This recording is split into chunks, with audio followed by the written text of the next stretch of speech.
7:46 a.m. local time, the 22nd of October 2025, South China Sea.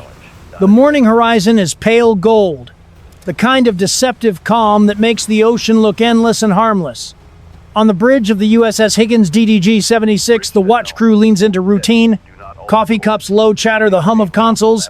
Then the radar operator stiffens. New contact, bearing 275, closing fast. The captain moves behind the scope. A single green pulse blossoms on the screen. Then, another. The contact's vector cuts directly across the destroyer's projected course.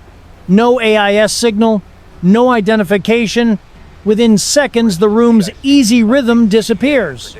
Over the speaker, a sharp, accented voice breaks through the static U.S. warship. "You are in Chinese waters. Leave immediately." The bridge goes quiet. Outside the South China Sea lies glassy and still. Just beyond the horizon sits Scarborough Shoal, a ring of half-submerged coral claimed by Beijing, Manila, and the sea itself. To Washington, these are international waters. To Beijing, their sovereign territory. Log the transmission, the captain orders. Respond on open channel. Standard phrasing. The communications officer keys the mic, his voice calm, clipped, practiced. "Unidentified vessel, this is United States warship conducting lawful transit through international waters. No interference required," no reply. Moments later, two new radar signatures appear, larger, faster, moving in tight formation. From the starboard bridge wing, binoculars confirm what the radar already knows. Two Chinese Type 052D destroyers, bow waves cutting white scars across the calm sea. They're closing at 27 knots. On-deck sailors pause mid-task. You can feel the air change heavy with salt and tension. Inside Combat Information Center, status boards light up. Every transmission, every bearing, every movement is recorded automatically, part of the Navy's ironclad rule for these encounters. Warn, document, de-escalate. CPA, the captain asks. Closest point of approach, 1.2 nautical miles, and shrinking, the navigator replies. That's too close for comfort. The Higgins maintains course and speed, freedom of navigation protocol, neither confrontational nor submissive. Her SPY-1D radar keeps sweeping, painting a digital halo around every target within 200 miles. The crew knows their ship's reputation. An Arleigh Burke-class destroyer, 155 meters of steel and precision, packed with more firepower than most nations' entire fleets. But this morning isn't about firepower. It's about restraint. Outside, the first Chinese destroyer slides into view, its gray hull throwing light off the waves. Through binoculars, you can see sailors lining the rails, cameras pointed straight at the Higgins. Their wake foams in parallel, a deliberate show of control. Bridge to combat. Maintain MCON 3. Record all emissions. Electronic warfare confirms faint radar pings from the Chinese ship's surface, search mode only. Not yet fire control. A warning tap, not a strike. Then, over the radio again, U.S. vessel, you are intruding into Chinese waters. Alter course immediately, or you will bear responsibility for all consequences. Still, the Higgins holds steady. The captain leans over the chart table. We're 25 miles off the shoal, still well outside any recognized territorial limit. Keep course. No deviations. The tension is visible now, sailors' eyes flicking between radar scopes and the sea beyond the glass. Even the sound of the ventilation fans seems louder. Every motion feels magnified, the turn of a wheel, the tap of a pen, the quiet hiss of the intercom. CIC set recording time, mark 0753. Flag all transmissions for intelligence review. A petty officer nods, typing. Beyond the bridge windows, the Chinese destroyers have matched speed exactly. They're close enough that you can see the sunlight glint off their hull numbers. No weapons are manned, but their intentions are clear: pressure by proximity. Inside the Higgins, discipline holds. No raised voices, no sudden moves. The crew has rehearsed this hundreds of times.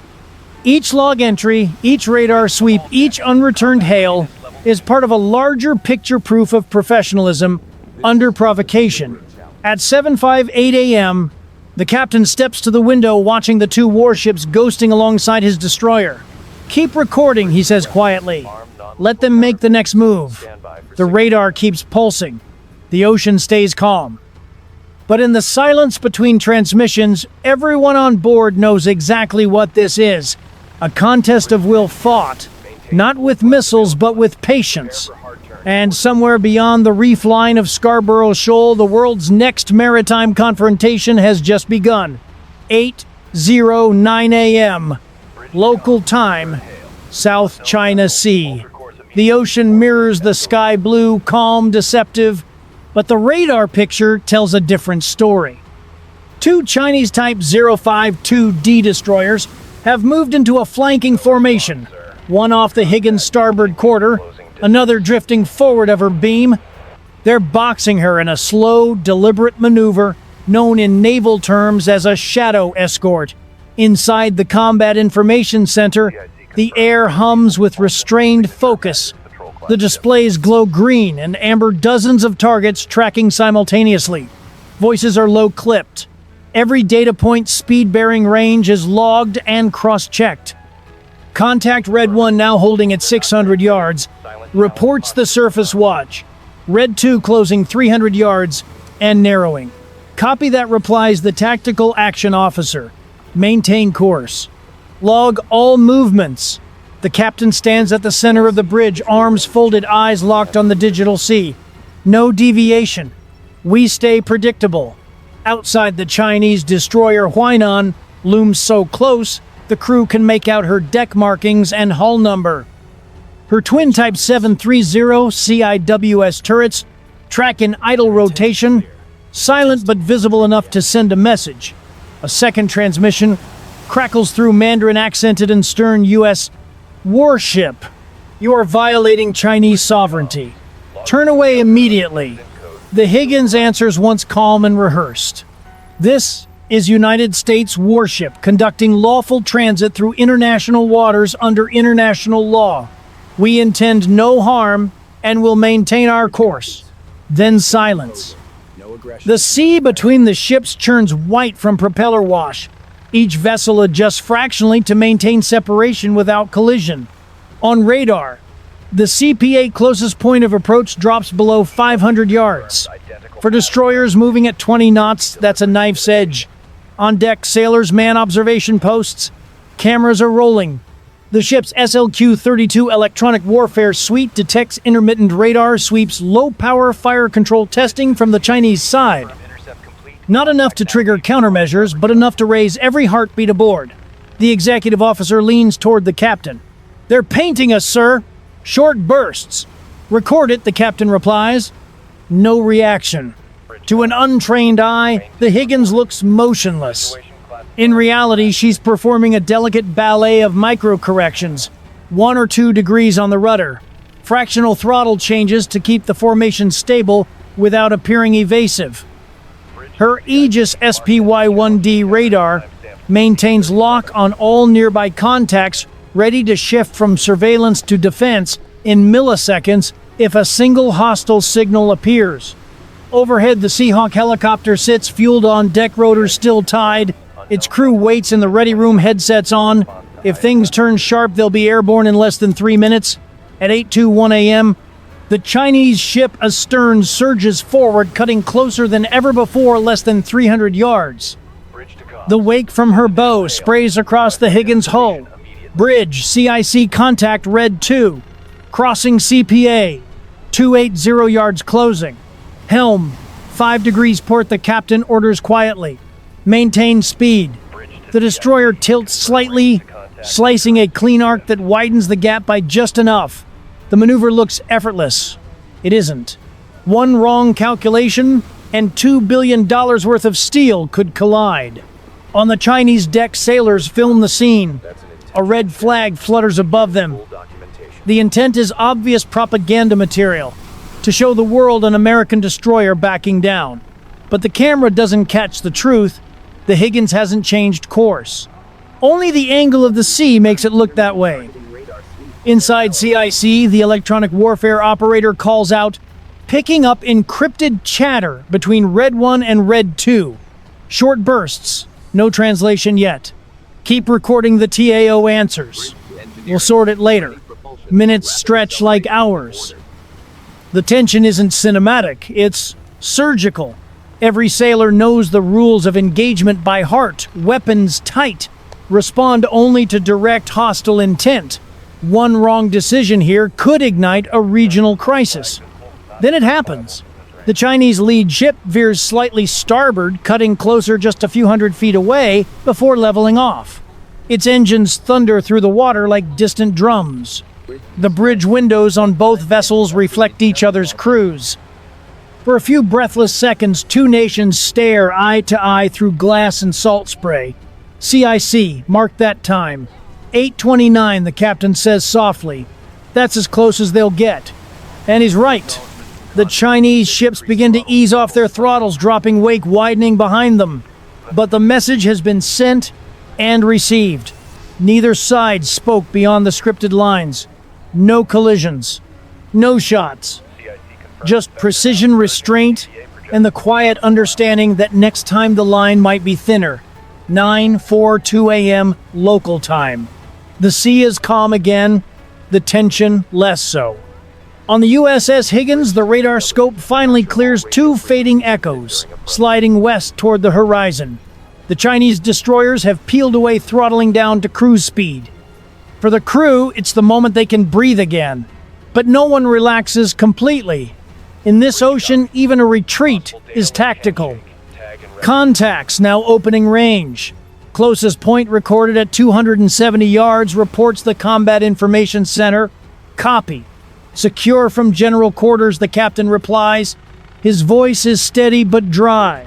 From the bridge, Scarborough Shoal lies invisible below the morning haze, just coral and rock beneath shallow turquoise water. Yet on the geopolitical map, it might as well be gold. Every inch of it is claimed, debated, and defended. For Beijing, it's Huangyan Chinese territory since ancient times. For Manila, it's part of the Philippine Exclusive Economic Zone, as confirmed by the 2016 Hague Tribunal ruling. For Washington, it's an international waypoint that must stay open. 3 flags, 1 reef, and 1,000 ways to start a crisis. By mid-morning, the Higgins resumes her freedom of navigation track, maintaining a steady 15 knots north by east. The logs are sealed, data exported, and every second of radar and radio recording encrypted for review by U.S. Indo-Pacific Command. The ship's intelligence officer marks the encounter as routine shadowing, no incident. But everyone aboard knows that's only technically true. Hours later, Beijing's Southern Theater Command issues its statement through state television. Chinese naval units monitored, warned, and expelled a United States destroyer that illegally entered territorial waters near Huangyan Dao. The phrasing "drove away" isn't random. It's crafted for domestic broadcast firm triumphant face-saving. Footage isn't shown, but the message is clear. The party protects its sea. In Washington, the Pentagon fires back with equal precision. USS Higgins conducted a routine freedom of navigation operation in accordance with international law. No unsafe or unprofessional interactions occurred. Each word is calibrated, routine, lawful, professional. A linguistic firewall against escalation. For media outlets, the standoff becomes a headline, then a symbol. For the sailors on board, it becomes another entry in the ship's log. But behind the diplomatic language, the implications run deep. This was the first time in 6 years that a U.S. destroyer sailed directly within 12 nautical miles of Scarborough Shoal. It wasn't random timing. Just 3 months earlier, the Philippines expanded its Enhanced Defense Cooperation Agreement, granting U.S. forces access to 4 new bases across Luzon. China's response was immediate. More patrols, more law enforcement operations, and more gray-hulled warships showing the flag. The Higgins encounter fits perfectly into that pattern. It wasn't combat, it was calibrated signaling. Every maneuver, every transmission, even every silence had purpose. For Beijing, it demonstrated control. For Washington, it asserted freedom. And for Manila watching from the sidelines, it meant reassurance that America still sails where it says it will. Back on the Higgins, the crew gathers for debrief. The atmosphere is disciplined, not triumphant. They know this playbook by heart. Document, analyze, prepare for the next run. The electronic warfare officer lists each radar ping from the Chinese ships. The intelligence chief tags the data packets useful for future encounters. The ship's log notes no injuries, no damage, no deviation. Just professionalism under pressure. Still, the questions linger. How close can two rival navies operate without a single mistake? And how long until one of those routine passes stops being routine? Outside the sea glitters indifferent. The Higgins cuts through the swell white spray, curling off her bow engines, humming a low, steady rhythm. For now, peace holds. But beneath that peace, the contest continues. Satellites tracking hulls, aircraft shadowing patrols each side, mapping every move the other makes. The South China Sea has become a chessboard, where the pieces are steel and the rules are rewritten every day. In this game, victory isn't about who fires first. It's about who keeps sailing when the other side blinks. The camera fades out on the destroyer's wake, narrow, perfect, and straight as a drawn line across blue water. Do these encounters make conflict inevitable, or are they the price of keeping the world's most contested waters open? Drop your take in the comments. Like, subscribe, and join the fleet to support more real naval stories from the edge of modern deterrence. Fair winds and following seas. See you in the next one.